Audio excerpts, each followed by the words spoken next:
opponents. Yeah, NP was not at their strongest, and they were the second place team, right? So yes, they weren't even supposed to be there. That is also true. And for the summit, where all 8 teams were going to the major, they did not fare very well. Granted, they were strong teams, but all the teams here are strong. And LGD.Forever Young is no joke with Shout 8 at the reins. No, they certainly aren't. I think they put on a very good show versus Digital Chaos, and you can definitely tell the Xiao 8 influence. You know, you were watching those games, and even when they were in a losing position, they still played, you know, to be able to take objectives. They didn't sit idly by. They went out, they were active, they were aggressive, they played to win, rather than to just kind of play and stretch out the game. Let's see, Rubik, overall first pick for LGD.Forever Young. So I studied all the teams and their openers, and I try to come up with a name for each of them. Okay. And what is LFY's? Oh, so the openers can be something +1 or a 2-hero pairing. Okay. So LGD.Forever Young was my name for it was I think Yao can only play Sand King. And because they picked him Sand King so many of their games, and I was just like, yeah, Sand King's great, but like I don't know, if they were that good, then it would get banned. I mean, they probably learned a little something from Newbie as well. That's Newbie also liked to be able to open with Rubik Sand King. And I think in this situation, right, Rubik is one of the best supports to have versus.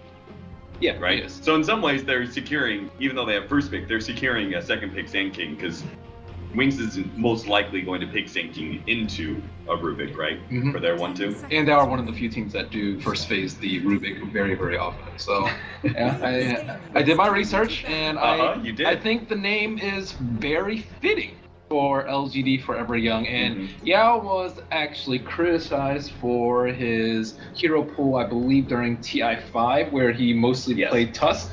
He played Earthshaker a little bit, but Tusk was, I think, by far his best hero, and he certainly has 1 or 2 heroes, not 3 or 4, just 1 or 2 that are far better than his other ones. And Sand King is one of his best ones. So good job, LGD. And I think that, you're right with the Rubik first pick. They're like, well, if you pick Sand King, then we already have a good counter. But is it worth it? Try and deny Yao its hero, you're going to pay for it. Yep.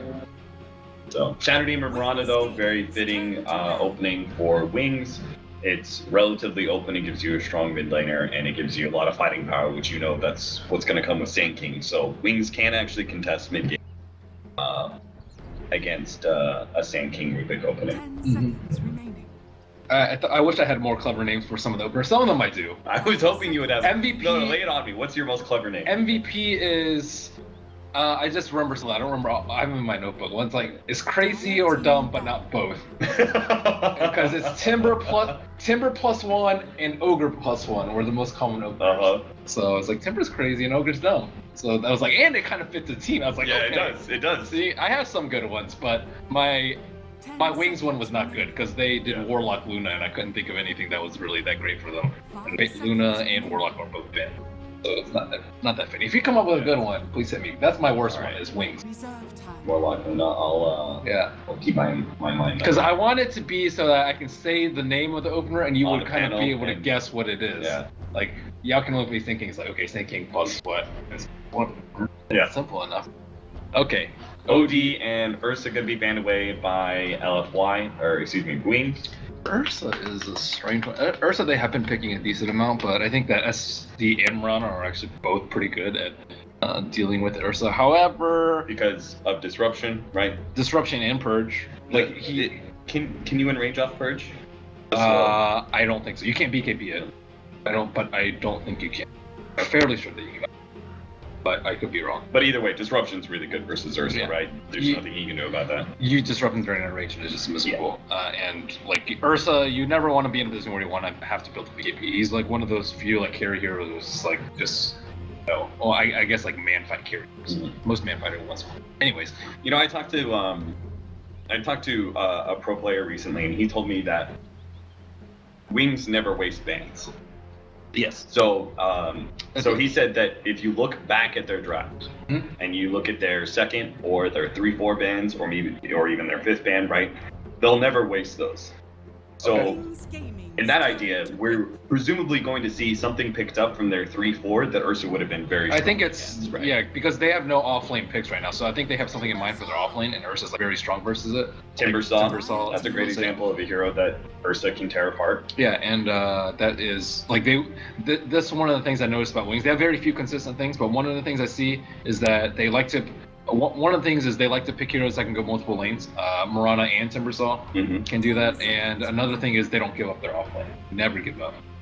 And I think if you want to pick Timbersaw and you're versus Ursa, you probably going to be forced to Iron Talon, and they just don't want to be in that situation. Yeah. How does Timbersaw match against Sand King in lane, do you think? I've seen it done a couple of times. I think Timber has to overload on regen early, but after that, your Whirling Death does more damage than Caustic. Yeah, I remember thinking it was kind of like the opposite of Axe. You know how like Axe can be good against Sand King in the first like 1 or 2 levels, right? And then he starts falling off because Caustic Finale just gets stronger and stronger. I feel like it's the opposite for Timber in that he gets stronger as the lane goes, but early he's gonna have a rough time. Yeah, Reactive is really strong. So all you need is enough to get like Reactive level 2, I think, and then you're okay. But I haven't seen that matchup played too much. The important thing, right, is you have to keep your HP high, so you need to bring like double tangos to lane sort of situation. Yeah, get pulled maybe. Yeah, and he has to worry about Sunstrike, which is going to be even more problematic for him. Invoker, I also like the Cold Snap versus Timbersaw. Cold Snap is just really good at making sure that he isn't able to get away. The OD ban is likely like they don't want a core that can save people. Like we've seen defensive Astrals just completely ruin team fights for some teams, and I think Wings is one of those teams that just like, okay, someone gets hit by air, they want to be rewarded for that, and the OD save is just, I think a lot of people just actually just deem it overpowered.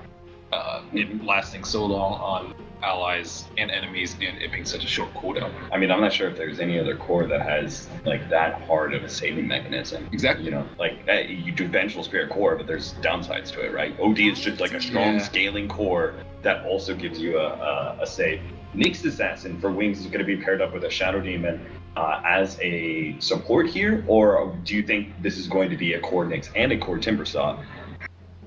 I would suspect it's usually Blink that plays Mirana. I actually think I've seen them run other ones. I'm sure they could have play it like on Ice or something like that.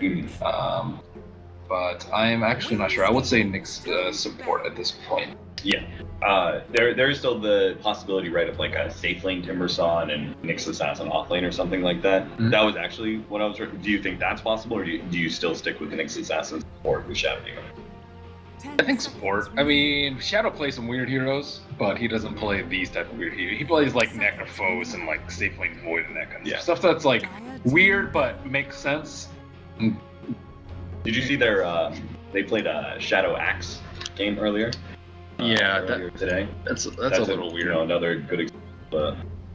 Weird but makes sense situation. Bounty Hunter is going to be banned away against LFY. LFY is one of the heroes that really likes to abuse Vision Gain quite a bit. So Invis heroes early on into their career was something that they tried to, and teams very frequently started banning against them. We're going to see if that continued here. I know. I think 4 position is still required. Okay. What? Yeah, nothing. Bounty Hunter. Oh, one of like you just had this... no, I know. It's because IG Vitality, they really like Bounty Hunter and Reek. Yeah, my one for them was I've got Vision. Okay, Leshrac. Leshrac support with the Rubik. I mean, these are the exact same combos, right?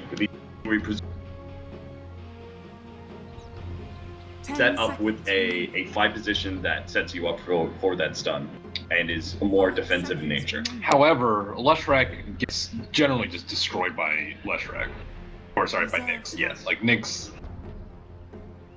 Whenever you see a Nyx game, you just want to pick heroes that are able to survive. Like I think Rubik's pretty good because he doesn't get owned by the carapace, and he also has magic resistance, and he has a very short cast point. Like if you're really quick, you can even do it out of Vendetta before you. Yeah, Vendetta hits you, and he tries to get that stun. And but Leshrac is like it just seems like it could be a liability this game. Although something that they could do, which I've seen them do a lot, is because Xiao 8 likes helping out Yao.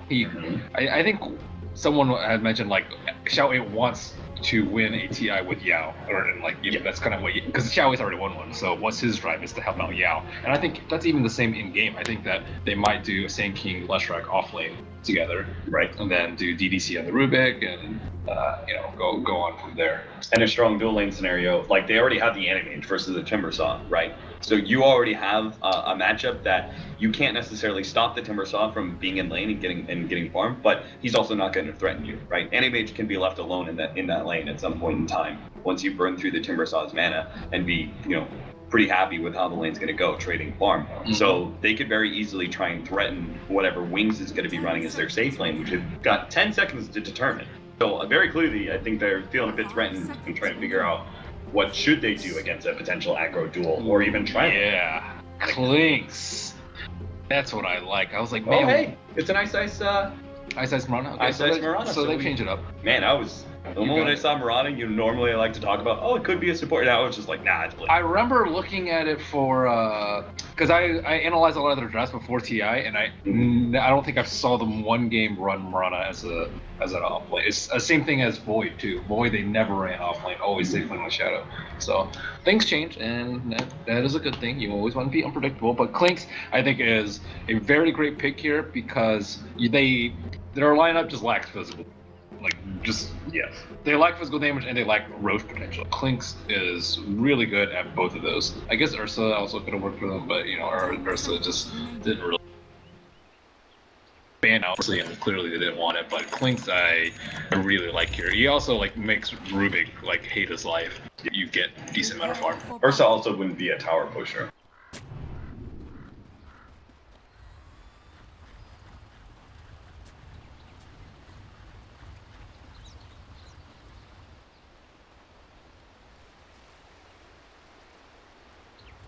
God, you're not going to be outscaling the Animage, so they need to try and end this game early, right? Let's get my predictions. All right. Off with your head. What are the predictions? Total number of smoke ganks. It's usually 0 to 1. I think we're gonna have one right now. So if there's a kill that comes out of this, we're gonna say 2 right now. The arrow's gonna come out, will land on the DOIF. They're gonna be able to get a lot of damage onto him, but he has a blink up in a second here, and will be able to get himself away. Nice double stun though. Yao's gonna be next target. He's already dropped pretty low, and they will be able to finish him off. The Whirling Death just cuts down that strength hero down to size. They'll get a good stun and manage to get the kill in return on the blink. But now a lot of damage onto Faith Beyond. Lines up the stun again onto Xiao Wei. They'll be able to take a second kill. Faith Beyond tries to take the trees, hide himself away, healing Sal, and a disruption is going to be able to save his life. A 2-for-1 exchange with Wings also picking up the first blood. Wings come very clearly out on top in that engagement. Yeah. So we already have one on the board, right, Ben? I'll go with 2. 2 Wings, Shadow, quickly! You lost. I just throw it down. Yeah, okay. I literally just picked anything. I mean, it's better than picking nothing. I'm set against you. Oh no, I didn't even get this one. Oh yeah. Oh no, I did. Your pick. LFY. Okay. So I'm against you on this one, apparently. I'm siding with LFY all the way.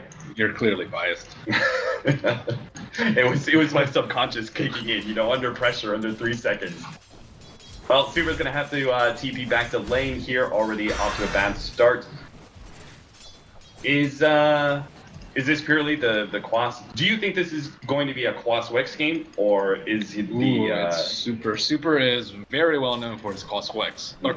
Way more over Quas-Wex. I will see the games I've seen him play, it's 80-20 plus Quas-Wex, so leads me to believe Quas-Wex. Is it better here, though? Yeah, they have Anti-Mage. You can easily go Quas. It's kind of a shame that you're going to miss out on potential Sunstrike kills thanks to Sand King and Rubik setting them up. It is not a shame if you've seen Super's Quas-Wex. His is one of the best. I conclude. That's actually the hero I first saw him on. I thought that he was really, really good when he was on VG. Played DK. You stuck around too long, my friend. They thought they could actually kill Innocent, but instead it's going to be the other way around. Yao turns and fights. He's got a Burrow Strike up. He may have to use it here. No, he's good. Fairy Fire. He will stay alive. Manages to force some regen out of Y. He's actually going to be dropping pretty low here. Ice is also going to be running low on regen. So this dual lane can actually bully the supports out right now. Not if he's suiciding units. That is also true. The great fun of this patch. Well, You can't suicide the neutrals if you can't get there in time. Innocence is going to be caught here and taken down by the right clicks. Xiao will be the one to pick up that kill. Ice sets himself up for the 2-minute rune. Nice play by Xiao. He's making the support left truck work. It's not easy to make work. And yeah, doing a lot of damage. Making these supports work to keep their cycling secure and making sure that Yao gets his levels. He's level 3 at the moment, despite that brawl prior to the Horn. Mm-hmm. We're going to see Zhao Wei deny himself, and in the meantime, he is going to be leaving Sand King all by his lonesome. He doesn't actually have the mana to be able to burrow strike up, and Arrow's going to come in, nails him. Ice, showing off his support Mirana. Got him good. Got him real good. Beyond doing. He's the off-lane Nyx Assassin against a Rubik and Animage. Perfectly okay. Yeah. He just wants levels, right? And Nyx Assassin is definitely a hero, an off-laner. He wants to be able to pull, yeah. I think is the most important thing. Like, it's a given that he's going to get levels. It's more of a question of whether or not he's going to... Nice idea here. LFY, they rotate Zhao Wei up to the top lane to punish Fate Beyond as he tries to push up against DDC, and it looks like they should be able to get this kill. Fate Bolt is being held on to. They just need a couple more right clicks. ZYF can blink in a second. Mangoes, TP's out. Oh god, he's gonna dodge all of it until the right click comes in. They still managed to get that kill. That was really close. Yeah. At the end of the day, I think that's okay for Wings because they're leaving Yao out alone, who could potentially easily die to the Shadow Demon Mirana. Ice decided to, I believe, take the long way back home and did not die to mutes or with mana regen. Which means Yao was able to get a pull up. Yeah, the deny thing, he also maybe could have been able to up, let's say, to the mount to help. Actually, he couldn't have done, but they could have pressured Yao a little bit more, as you mentioned. How are you feeling about this this LFY team, the stand-ins, by the way? Obviously, you're never going to feel real confident and say, like, oh, they're a better team because they have these players. Everyone knows that synergy is important, but are you more comfortable than most other stand-ins situations that we've seen before?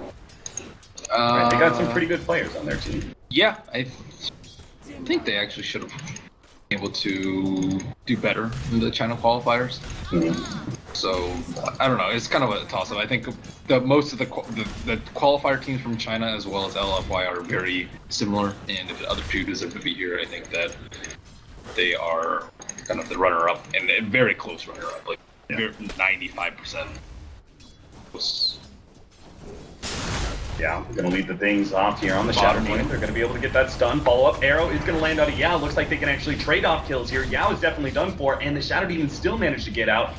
Zhao Wei is going to be chased away by Shadow with that heavy right-click damage combined with the Shadow Demon's Soul Catcher. We're seeing this build all the time now on Shadow Demons, especially coupled up with the Mirana. It makes a lot of sense, but with Shadow Poison receiving the nerfs that it did, a lot more Shadow Demons are putting value in early levels of Soul Catcher. Yeah, so Yao is becoming a liability very, very soon. Like, Xiao Wei has done, like, all that he could in the early game. Like, he had that 4-man stun on the hill, like, he got that kill on the Shadow Demon, and still, like, Yao's in a position of, like, he still needs help, which is never good as a Sand King. Like, you don't really want to force your supports to constantly park themselves down there, because now Nyx is getting a lot of levels, and then Xiao Wei, like, got another kill on top, and still, it's like, okay, Sand King, like, he still doesn't feel safe at all. Like, he can easily still die at any time, and maybe the call has been to, you know, if you die, whatever, we just want you in lane so the supports don't ruin our Invoker's life. Especially because he doesn't have the Force Spirits to block the arrow, but it's just rough for LGD.Forever Young in this early game. You want as much space created for the anti-mage as possible, and right now it's only Xiao Wei doing it. Yeah. Oh. Station across. Shadow is going to be a target here. Nice disruption there from Innocence. Perfectly timed. Dodges the stun. Dude, there's no way they would have killed him. Death Pact. As soon as, like, ganking a Clinks is so timing focused. It's like ganking an Alchemist, right? Mm-hmm. If he has his ultimate up, it's just like, it's a bad time. You wait for that to go away. Or you just need a lot more people. I think it's better to just limit his farm at this point in time, which is also a good idea. However, Sand King doesn't have that much regen. He doesn't have clarity, he doesn't have a mango, he doesn't have arcanes, and his partner doesn't have arcanes. Yeah, They need to make each of these stuns count. Should be a fairly easy kill. Most Innocents can do is they're all coming in. Second here, and maybe that second can actually allow them to be able to get a return kill. Jiawei is going to be cut off here by Blink. Denies him from being able to run to the river. Ice is also nearby. Out the extra ice, and Shadow starts going on a super here, but he is going to be EMP'd up. Thankfully, he's very tanky to the Death Pact, and they managed to catch him with the Chakram towards the end. Super ends up going down. So that extra second or two from the Shadow Demon disrupting himself does actually help buy them a return kill. They found out what they were expecting, though. Super, very valuable kill, and the Invoker ends up dying. And they managed to pop down a very deep Observer War on the side of Forever Young. So even if it's a 1-for-1, maybe slightly not the most in your favor, getting that war down is pretty important so you can scout out the Clink's movements. Right. He's a hero that can abandon his safe lane pretty quickly, right? Spend time in his own jungle or even the enemy jungle, as we've seen. I'm reminded by Eternal Levy's Klink's play, how he always, as soon as he picked up level 6, would go into the enemy jungle and just kind of park his butt there. I wonder what item he's going for. His 1800 gold. Yeah. So he's actually going for the older build, not the max, minus armor build. Yeah, with Desolator. Face Beyond, a little bit of trouble. Thankfully, the Cold Snap is worn off, but never mind. Counts on the other side. He just right-clicks him, and that will be good enough. In the meantime, though, a much more important kill. Animage. He ends up going down to the top lane. Wings rotate both supports, manage to get that kill. Animage's farm being slowed down. This is very important. This is a real big turn in the game plan decision. There's two ways to tackle the anti-mage. One is trade farm, and you take down Roche because Clint's really good at doing that, and you fight the AM late game. And the other is to pressure him now, keep him weak, and slow down his Battle Fury and just keep killing him after that because you want to slow down his Manta, and then you get the Orchid and keep killing him. Right. So I wouldn't say there's like a right or a wrong way. It depends on the team, and their plan is to pressure the AM before he gets Manta style. So yeah. They're invading their top area, and as soon as the Clink gets his Orchid, it's going to be turned up a notch. Double the counter board, as well as the Dust is going to be able to spot out Faith Beyond as he tries to use the Vendetta to escape. He's going to be slowed down a bit, and thanks to the Spike Carapace, it looks like he might be okay. The Dust is just about to wear out. He gets a nice 3-man stun, but unfortunately Disruption also laid out. He'll be taken off by the ultimate as well as the combination of DDC. Managed to get the Fate Bolts out. Blink comes in, swoops in for the support kill, and now looks to chase for more. Into the tier 1 tower. Yao's going to be the target here. Gets perched up, dodges the air with a Burrow Strike and a stun on the Blink, but he will still end up going down, and Wings will translate that action into some pushing power onto this tier 1 tower. Big benefit of having a Clinks on your team. It's going to be super slow. Clinks actually does not have his Orchid yet, nor does he have a Blightstone. Yeah. So I don't even think the tower's going to die. Yao's pretty much up, and this will buy time for Anti-Mage to farm another lane. He's already moved to the mid lane, and he has the TP up, so he could kind of farm all over. Well, they automatically lose DDC because a whole lot easier. LFY now going to have to take on a 4 versus 5. They try and go into Shadow, but an EMP is dodged there thanks to the disruption. They go into Blink instead, but he's relatively tanky. 2 levels of the armor is going to help him out just enough. LFY are going to be forced back again underneath their tier 1 tower. The longer they hold, the more time they're buying for this Animage as he's pushing out bottom. It's technically worth it for your Rubik to sacrifice himself to save the tower. And by time, yeah. So it kind of looked like it was just a feed, but he probably saw the arrow coming, and he TP'd in a very aggressive position and probably expected to die there or get covered by EMP Tornado or whatever maybe that LFY had to offer at the time. But yeah, they're really slowing down the Klink's farm too, because he TP'd up there, didn't really get that much out of it, didn't get a tower, all he got was a Sand King kill for like, a minute and a half, 2 minutes plus worth of work. And his Orchid could have come out maybe already, I would say, if he were just parked down bottom and pressured a T1 by himself. But they thought that it would be a larger engagement on top. What do you think's decision was it? Just a sort of snap decision. The for Shadow versus I think they're two different styles. Yeah, I'm not sure. You have to play more gank heavy to make sure that Manta doesn't counter Orchid, right? In some ways, it puts you more pressure. Less pressure to take objectives, but more pressure to keep the AM down. Well, Wings is a high risk, high reward. We've seen that a lot. And they always play more kill heavy than they expect. I think you also learn a lot more from doing this sort of risky play because I think because it's so execution based, you could have always played better. Whereas if you go the other way, you're like, oh, maybe it was just the wrong decision. It's very hard to like squeak out maybe like 100 more GPM. That's a lot to ask for. But they leave 2 in mid. They're going to actually make a Moonlight Shadow rotation with their 2 supports, catch them from behind, and now the TVs come in after they've already taken down one of the supports. Nailed the super with the arrow. The Invoker's going to end up going down as well. Nice rotation there. That very clearly caught LFY by complete surprise. They were showing 2 cores in mid lane while they took down that tier 1 tower, and 2 supports, thanks to Moonlight Shadow, set up the fight at top lane. They're venturing out way too far. I think as soon as you see the Oblivion staff on Clinks, like their game plan should become more apparent as to what Wings are going to do. In reaction, they should do what they did before, but not extend past that T1 tower. They're like pretty good, welled up at the T1 tower, and the Orchid already come out. Anti-Mage, will he die? No, he will not. But that has to be a Grimace coming out from End as he shrugs off the Orchid and tries to farm up his Battle Fury. He knows he's have Battle Fury yet. Yeah, he knows he's in a really bad spot. That is what happens. Super, he does see this one thanks to the counter work, so they might just be able to catch Faith Beyond. The arrow's going to come in. Nicely sidestepped there by Super, but now he's going to be Orchided up. He should be okay. No big nuke damage is coming in anytime soon. Faith Beyond barely survived through all of that. In the meantime, Wings did take the tier 1 tower at top lane with the duo of Shadow Demon and Timbersaw. So more items need to come out. The Clinks needs, I would say, a Blightstone, bare minimum, because he's so physical damage based. Maybe could have gotten the kill on AM with that.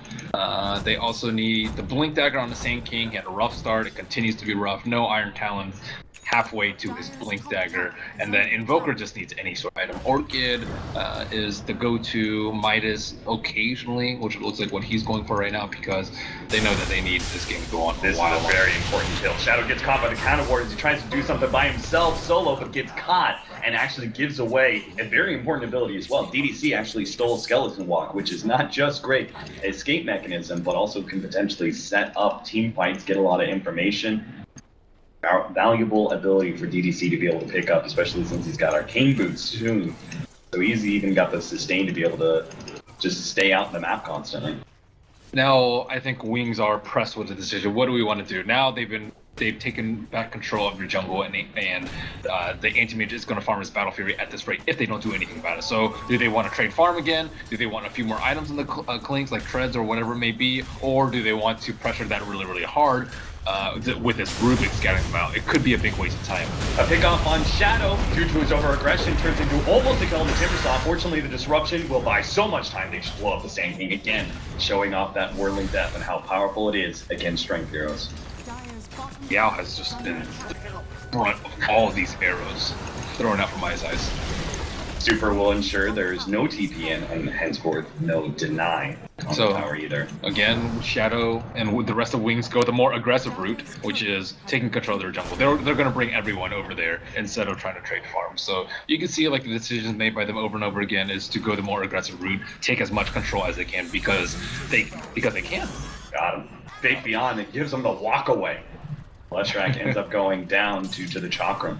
Radiant's top tower is under attack. Thanking Yao is almost there.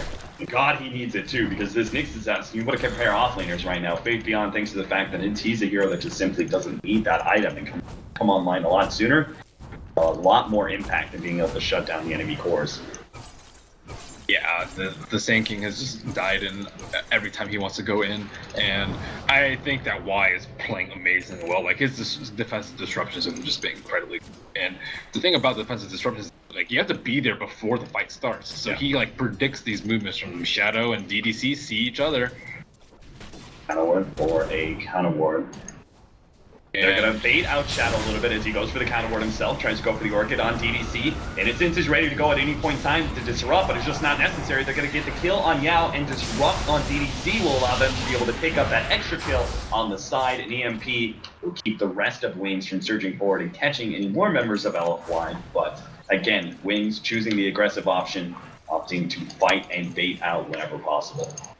One of the reasons why Wings is thought is so formidable is because they read the opponent's movements very, very well. Like, they had 5 people there, and you'll be like, yeah, they lost that fight. But they had 5 people there. They were ready for LFY to make the movement with the aggressive skeleton walk. They were prepared with sentries. They even had a dust on the Mirana too, just to make sure that LFY couldn't really make the moves that they wanted to do. They know that the other 4 are going to try and create space for the AM, either just stalling pushes or making aggressive maneuvers, picking one off and then getting out. And they already got the kill on Clinks. They thought they could get greedy and get a little bit more, but instead now they've kind of relinquished hold of the enemy jungle and can only farm their own. And again, Yao dies again.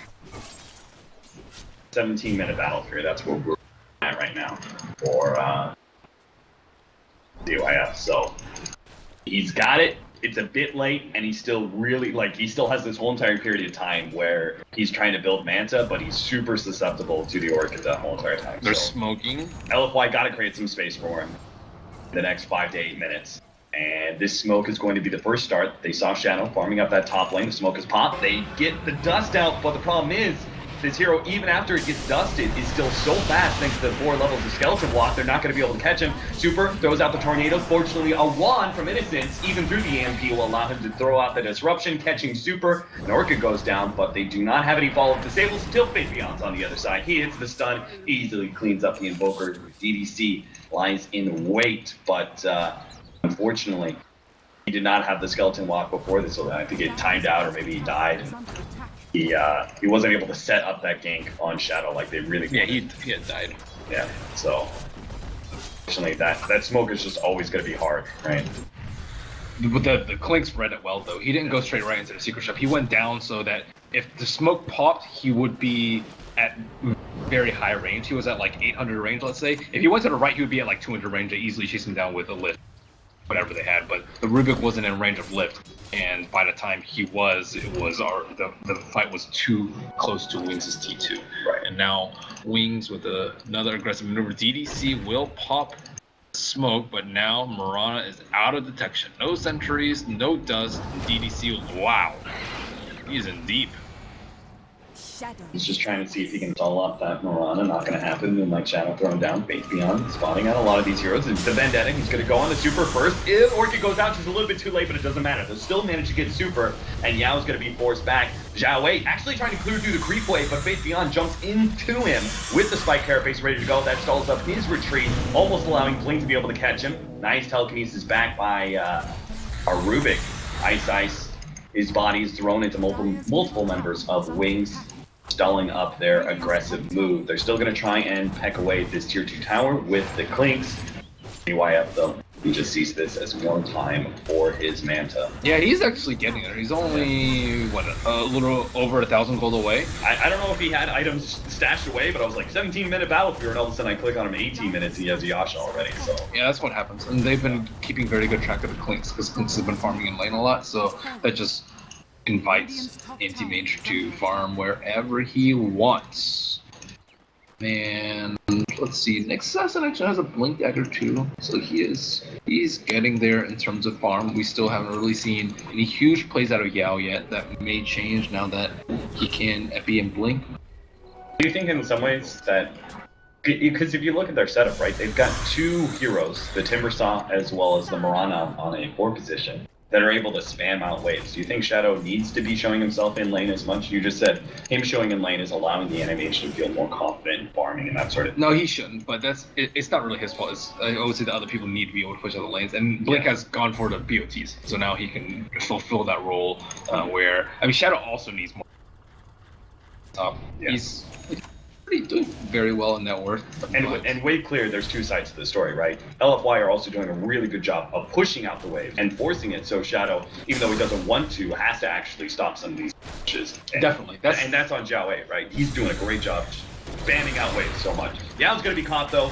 Yao's gonna be donezo as the arrow nails him once again. This guy seems to be a target dummy every single time. Just arrows lined up, 18-7, 21 minutes in. At least he's got his Blink Dagger, so has that big initiating tool, but Wings are definitely taking advantage of these positioning errors. Ooh, Sentry Ward drop. Faith Beyond will go up towards the high ground where there are more sentries, but no heroes involved. Or is he going to walk into this trap? Well, stun goes out. They are going to be able to combo it up. No spike carapace just yet, but the arrow's going to come in. Now the spike carapace goes down, and DDC, he's actually maybe going to be popped as well. The Leshrac, nailed by the arrow, had no hope whatsoever. Blink forward. Nice turnaround. DDC managed to get the stun out that's stolen from the Nyx Assassin to keep him alive. And again, it's just all this kind of action, right? The more you can delay these kills, make sure that Wings don't pick up too much. Animage is getting more and more space to farm. Wings have taken almost all the outer objectives, though, and they just now pick up the Desolator. Demoralizing. And it is. The fact that he didn't go Desolator, and they still have every single tower except this top tier 2 by 20 minutes. And they laid a trap for the Nyx, and then their heroes died. Yeah. That's even more depressing. I mean, I feel like that, in some ways, LFY keeps kind of doing that, right? They went on the Nyx Assassin in this area, right? With just 2 heroes. They did it with they went on Shadow. Yeah, right. They went on Shadow. But again, it was like kind of a 2-hero, combo that they tried to do. Yeah. Wings are always bringing all their heroes to the fight. Yeah, that leaves the opportunity for them to be able to be split push against from their opponent. If they're always good at that, that's generally the response. But they're not fully committed to split pushing. They're still trying to make plays happen as forward, despite Invoker, let's say, not having the Ghost Walk into Orchid combo that can solo pick people. He went for more of a team fight build, I would say, with the 4-step. So it's too little really happening from their. But I mean, it's not that bad though, because he died in a very, very long time. Yeah, I mean, they're playing this style for a reason, right? They're kind of playing a bit aggressive. They're trying to play, where Wings can't just run all over the map and do what they want. They set up these opportunities. They set up the chances to be able to go on a hero. Yeah, defensive is too draws predictable. Attention away from him. A little bit late on the 4-step there, but it does push him uphill in time for him to dodge that last hit, which probably would have killed him with the addition of the Orchid tick. Maybe. How do they know? Is it this ward? Seems like Blink had some idea that there was going to be a Rubik AM combination on him. They're trying to set up some sort of situation where they could get that invis.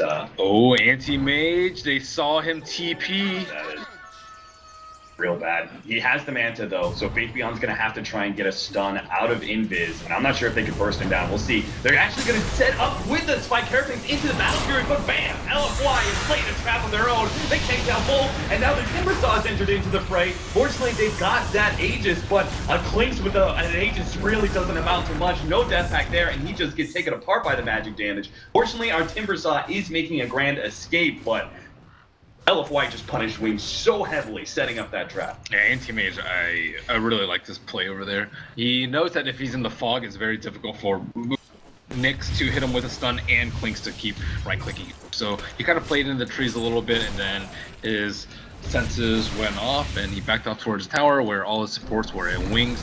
They probably should have been more careful as soon as they saw him go into the secret shop, but high risk, high reward. Now they're going to lose their last tier 1 tower. The mid tower gets taken out. This will open up certain things like ancient camps, a lot easier for Animage to be able to take up as he pushes down the mid lane. He's becoming an issue now. Yeah, certainly. Like, what do you want to go now on Clinks? You mentioned that, yeah, it's riskier if he goes for Orchid first, but they didn't get any kills on the anti-mage with the Orchid. So I wouldn't say that it didn't pay off for him, but it probably didn't come out to the best of outcomes for him. So now what does he want to do? Does he want to go for a Scythe so he can double down on killing the anti-mage, or does he want to go for, let's say, BKB so that he can take team fights? Scythe. At least, he better choose not to go to Scythe once Animage reveals that he has this Lincoln. It's not that bad. He can just like Orchid into Scythe or Scythe and. Oh, you're right. He wants to be able to kill the anti-mage, and they actually don't have that great of setup. Like, Nyx Assassin can maybe do it, but it's always a maybe because anti-mage has fast reflexes and can Manta / Blink. And eventually this Orchid will turn into a Bloodthorn as well, so if you're using that to just proc the Lincolns, right, you're missing out on a large share of your damage. Mm-hmm. But you have to side them. because but you gotta do that. Yeah.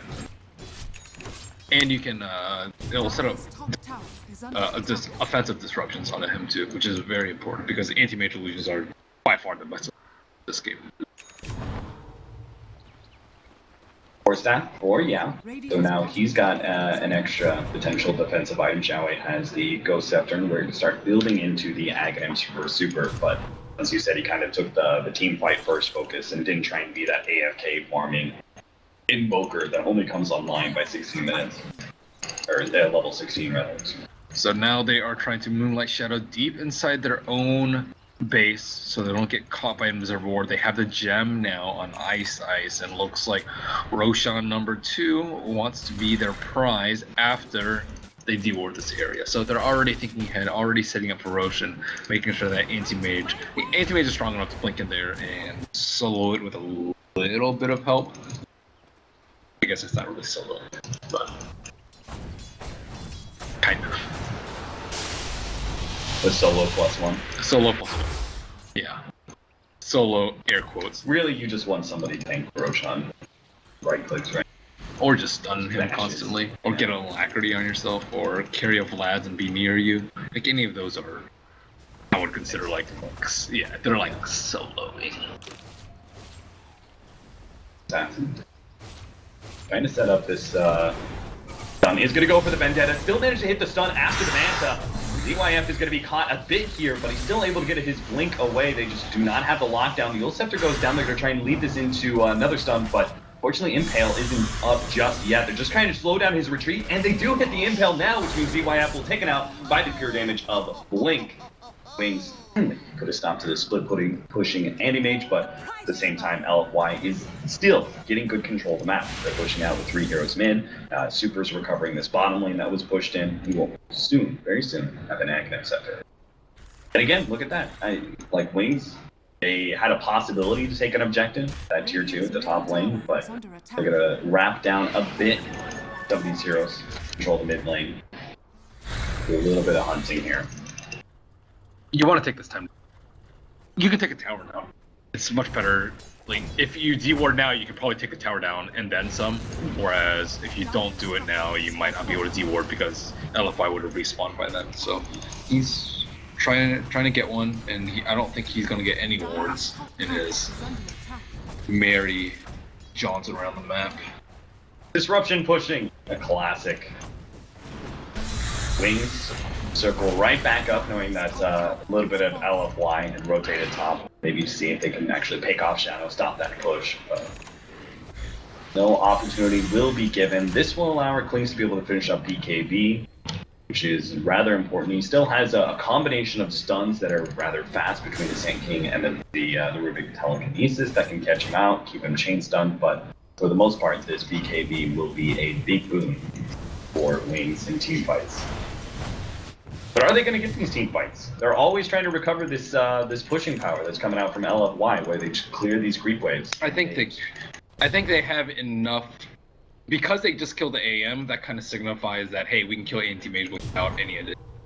So that means that I think they're gonna force LFI to try and team fight very soon, because the split push game isn't necessarily working out for them, because they're gonna lose Roche because they can't push out the lanes and they've lost Anti-Mage. It's also a signal by the Clinks too, because Clinks, I see this question a lot. It's like, why do pros hold on to so much gold? And it's because they're not actually sure what get, because you got to see how the game progresses. If they don't have enough disable to kill the Anti-Mage, you go for Sight. If you want more team fight, you go for BKB. And it wasn't really clear before that whether or not they could have killed the Anti-Mage. And with that one on the left side, it's a statement, hey, we don't really need it. We have a lot of pure damage with Timbersaw, a lot of lockdown, especially if we can hit an arrow, or if he mantas prematurely, and that they can just go for a team fight and force this engagement. They have the gem on the Yao. They've already spotted Shadow. They are going to be able to lead with a stun off on him. DYF tried to actually jump forward, but at the same time, Yao jumped backwards. They didn't have the vision. He gets 0 right clicks off on Shadow. Now Shadow pops his BKB, goes straight for ZYF, and they will be able to execute him. Xiao Wei looks like he got nailed by an arrow, but they're trying to take more of these heroes in the mid lane. Ice under the attempt of a chakram from Rubik, actually a successful one. He managed to get that kill. 1 for 2, but Wings ready to push high ground. They've lost their support Murata. They don't give a damn about her. They're going to be having Faith Beyond act as a big old turret with his gem sitting on the front line. And, okay, force tapped him backwards rather than forwards.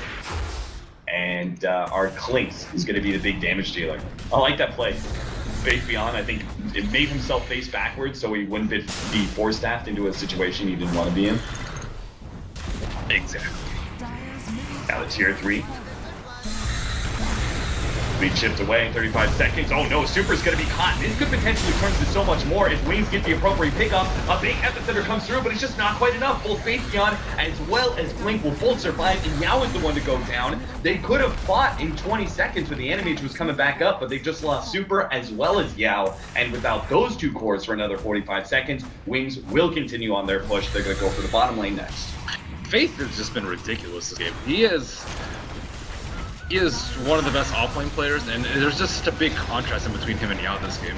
Yeah. Like, he didn't need help on top, and he's still able to come out like almost double of Yao's net worth, and still have just much more effective plays with the Blink Dagger, whereas Yao got his Blink Dagger a little bit late, and even when he got it, he still couldn't really do that much. He hesitated a lot with the out instead of actually going in that last fight, which I think really cost him. He was scared of the BKB, to be fair, but sometimes you just gotta go in and die. Like they didn't even put up a fighting chance in that last skirmish. Yeah, I mean they just picked up that fresh Basher, a little bit RNG, and you never know what could have happened, right? The Animage popped his Manta, wanted to go on Shadow, and